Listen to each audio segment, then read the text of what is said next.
Hi, I'm Ashley Collier, the Mortgage Maven, and this is your daily market update for Monday, July 21st. It's a no frills, no hair, no makeup kind of day, but I will tell you, we did hear from Commerce Secretary Howard Lutnick, who said that August 1st was a firm date for baseline tariffs to move from 10 to 30%.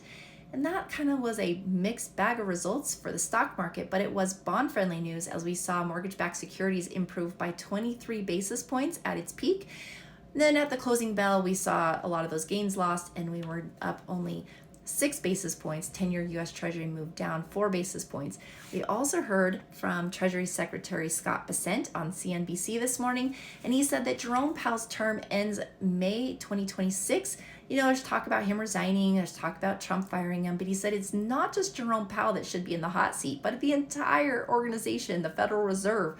And he gave the analogy that if the FAA was ineffective and inefficient, that we would need to look at overhauling the entire organization.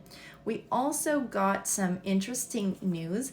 I find it very interesting that this is Housing News Week, and interesting that since August 2024, housing completions have gone down by 25%. That is a significant number.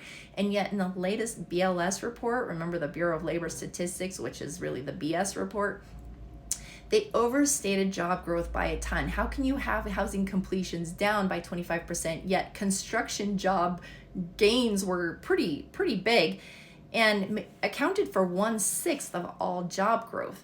So expect some revisions. They're overstating this, and it's just fully inflated. Very interesting. But this week we're going to have more housing news, so stay tuned for future daily market updates.